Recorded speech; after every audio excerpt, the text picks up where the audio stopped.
오늘은 제가 서울의 신축 아파트를 무려 20%나 싸게 사는 방법을 알려드리겠습니다. 안녕하세요. 재테크 읽어주는 파일럿입니다. 여러분들이 제 채널을 봐주셔서 늘 감사한 마음을 가지고 있고요. 그래서 여러분들한테 항상 좀 좋은 정보를 드리려고 굉장히 노력하고 있습니다. 제가 정보를 찾아보는 시간이 보통 몇 시간 되거든요. 그 몇 시간 되는 것을 굉장히 압축하고 이제 간결하게 여러분들한테 좀 중요한 내용만 알려드리고 있고요. 오늘 같은 경우도 이런 내용은 다른 데서 좀 찾아보기 어려운 내용일 겁니다. 서울의 아파트를, 그것도 신축 아파트를 무려 20% 싸게 살 수 있는 방법인데요. 해당이 되시는 분들은 이 방법을 활용해 보는 것도 좋을 것 같아요. 그리고 아파트만 좀 알려드리면 그러니까 이거 20% 싸게 알려드리는 기념으로 제가 판매하고 있는 호두 정과, 혹시 이제 입이 심심하다, 뭐 과자 먹고 싶은데 과자는 좀 몸에 안 좋을 것 같은데 뭐든 좀 심심하니까 먹고 싶다 하시는 분들은 호두 정과를 지금 20% 할인하고 있는데 거기에 20% 더해서 총 40% 할인해서 깜짝 이벤트로 한 50분 정도만, 너무 많이 하면 제가 손해니까 한 50명 정도만 이제 드리도록 하겠습니다. 댓글에 링크를 남겨둘 테니까 필요하신 분이 있으면은 주문해 주시고요. 50분이 마감되면은 다시 원래 가격으로 돌아간다는 점 양해 부탁드립니다. 그럼 오늘 화면을 보면서 같이 공부해 보시죠. 서울의 신축 아파트가 굉장히 좀 우리가 갖고 싶은 열망의 대상이잖아요. 그것을 무려 20% 싸게 사는 방법이 있는데요. 오늘 그 방법에 대해서 한번 공부해 보도록 하겠습니다. 이런 방법들은 이제 아는 사람만 하고 모르는 사람은 모르는 정책입니다. 뭐 약간 술수 아니면 편법 이런 거 아니고요. 정책입니다. 정부에서 이제 장려하는 하나의 정책이고요. 뭐 제가 이 정책을 돈 받고 홍보해 주는 거 아닙니다. 오해하시면 안 되고, 좋은 정책인 것 같아서 말씀을 드리는 것 뿐이고, 왼쪽 오른쪽 떠나서 어떻게든 여러분들한테 이익이 되는 것은 취하시기 바랍니다. 서울시에서 하는 이제 장기 전세 주택인데요, 시프트라고 부릅니다. 장기 전세가 이거 집을 사는 건가 좀 생각을 하실 수도 있는데, 이게 뒷부분에 집을 매입하는 것까지 이어지거든요. 그래서 내용을 쭉 들어주시면 좋을 것 같습니다. 이번에 나온 서울 장기전세가 신혼부부에게 일단 임대를 먼저 줍니다. 그리고 시세보다 낮게 매입할 기회도 같이 줍니다. 이제 뭐 임대만 하는 게 아니라 나중에 이제 매입도 할 수 있게 된다는 거죠.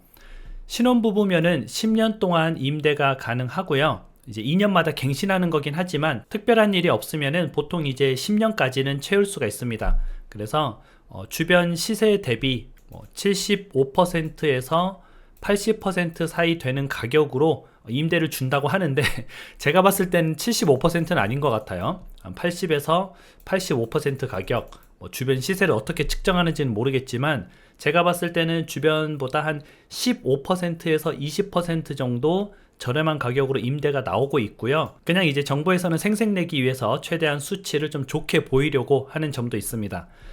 한 명 출산하게 되면은 10년이 더 늘어나서 20년까지 거주를 할 수가 있고요. 2명 출산하고 나면은 10% 싸게 그 집을 이제 거주하고 있는 임차인에게 판매를 합니다. 3명 출산하면은 20% 싸게 판매를 하는데요. 이거 보니까 일단 3명 출산하면은 집을 20% 정도 싸게 살 수 있는 거죠. 우리가 아이를 낳으면 그 아이를 키우는데 보통 뭐 2억에서 3억 정도 든다고 합니다. 근데 서울의 아파트 같은 경우는 뭐 15억에서 20억 정도 하죠. 신축 같은 경우에. 20억짜리였을 경우에 20% 싸게 사면은 대략 한 4억 정도는 저렴하게 사는 거기 때문에 그 아이 한 명 정도의 그런 비용 정도는 이제 우리가 감당이 되는 그런 좀 좋은 혜택이다 라고 보시면 되고요. 이게 출산율이 낮아서 이런 혜택이 나왔습니다. 그래서 뭐 혜택 아닌 혜택이죠. 출산율이 높았다면은 저렇게 이제 싸게 판매도 하지 않는데, 출산율이 낮다 보니까 아이를 낳으면 집도 싸게 판매할게요. 이제 국가가 개인한테 판매할게요. 이렇게 나온 혜택인데요. 이게 뭐 출산율에 얼마나 도움이 되는지는 모르겠습니다. 하지만 뭐 그냥 내가 신혼부부였는데 뭐 일단 저기 들어가서 사는 거죠. 아이가 생기면은 낳는 거고, 아니면은 그냥 뭐 임대 10년 살고 나오면 되는 건데, 살다 보니까 아이가 한 명 생겼어요. 20년 살 수 있죠. 20년 살다 보니까 아이가 2명, 3명 생겼어요. 이런 경우에는 내가 어디든 집을 마련해야 되는데 내가 거주하고 있는 이 집을 시세보다 20% 싸게 살 수 있다. 그러면 굳이 이게 안 할 필요가 없는 거죠. 그래서 혹시 모를 상황을 대비해서 저런 것을 좀 알아두면 좋고요.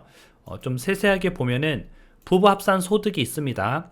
부부가 합산해서 월 974만원 이하로 벌게 되면은 25평 이하를 받게 되고요.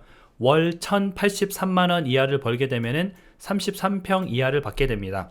그래서 보면은 부부 합산 소득이 꽤 높아요. 그러니까 둘이 합쳐서 뭐 900만원, 1000만원 이 정도 버는 사람들도 저게 가능하다라고 보시면 되고요. 아까 말씀드린 대로 2년마다 재계약을 하긴 해야 됩니다. 하지만 소득 기준이 완화가 됩니다. 20%씩 완화가 돼요. 이 말은 나의 소득이 2년마다 20% 이상씩 늘지 않으면 그 집에서 이제 재계약이 가능하다는 뜻이고요. 뭐 이렇게 폭발적으로 늘어나는 직장인은 별로 없겠죠. 뭐 자영업자라면은 장사가 잘 되면 그럴 수 있지만 일반 직장인들 같은 경우에는 2년마다 20%씩 올라가는 사람이 없죠. 없을 것 같습니다. 뭐 아무튼 그렇기 때문에 소득 기준은 재계약할 때마다 20%씩 완화된다 알아두시면 좋고, 자산 기준은 처음에 이제 내가 신청할 때, 신청하고 나서는 상관이 없습니다. 되고 나서는 상관이 없는데, 부동산 같은 경우에는 2억 1,500만원 이하여야 되고요. 자동차 같은 경우에는 3,708만원 이하여야 됩니다. 근데 이런 게 있어요. 내가 자동차를 예를 들어서 그랜저를 4천만원 주고 샀습니다. 그러면 이 자동차 가액이 3,708만원을 넘어간다 라고 오해하실 수 있는데, 우리가 이제 중고 거래를 하게 되면은 자동차 가액이라는 게 정해집니다. 또는 자동차 보험을 가입할 때 자동차 가액이 정해져요. 그래서 실제 내가 몇 년 타다 보면은 4천만 원짜리 자동차가 뭐 자동차 가액이 2,500만 원 이런 식으로 잡혀 있거든요. 그래서 실제 뭐 내가 3,700만 원을 넘어가는 자동차를 소유하고 있다고 하더라도 자동차 가액을 알아보면은 굉장히 낮을 겁니다.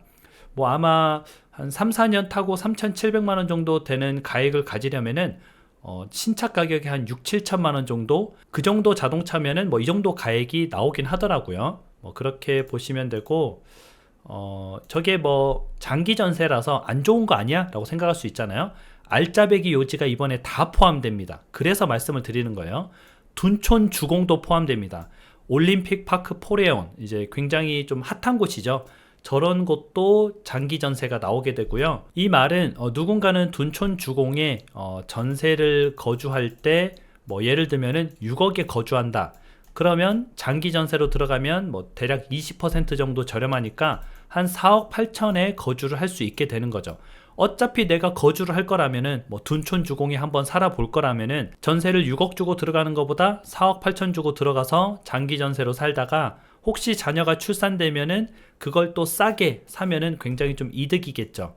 그리고 둔촌 주공뿐만 아니라 뭐 잠실의 진주 아파트 굉장히 좀 유명한 곳이죠. 그리고 위례 A1 블럭, 위례도 집값이 상당히 비쌉니다. 마곡 16단지, 마곡이 지금 15단지까지 됐는데 16단지가 이제 또 포함이 되고요. 마곡 같은 경우에도 집값이 생각보다 비쌉니다. 강서구인데, 그리고 송파, 송파 잠실 있는 곳이죠. 장지, 장지는 송파 밑에 있는 곳이고요. 관악구, 서울대 있는 곳이죠. 그리고 서초구, 성뒤마을, 강남구, 구룡마을 이런 곳들이 포함되게 됩니다. 그래서 굉장히 좀 요지예요. 생각보다 좋은 곳들입니다. 특히 이제 아까 같은 둔촌 주공은 당장 입주를 앞두고 있죠. 그래서 당장 내가 거주할 수 있는 곳이고, 모집 공고조차도 당장 나옵니다.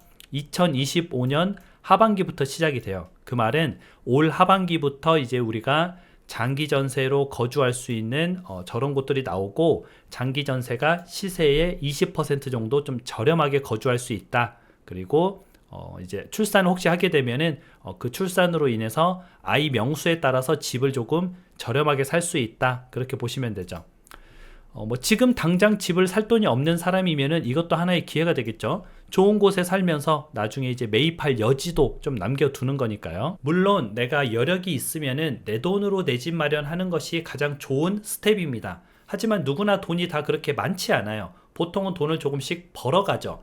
그런 과정에서 내가 전세도 좀 싸게 거주하고 혹시나 내가 신혼부부다, 결혼 7년 이내다, 그리고 자녀 계획이 있다 이러신 분들은 또 저걸 활용하면은 좋죠. 굳이 활용을 안 할 필요는 없어요. 2011년도에도 저런 장기 전세가 있었습니다. 근데 그 장기 전세를 들어갈까 말까 고민하는 친구한테 제가 얘기해 줬습니다.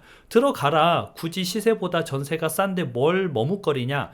그 친구가 이제 2021년 10년 지나고 나서 집을 매입했거든요.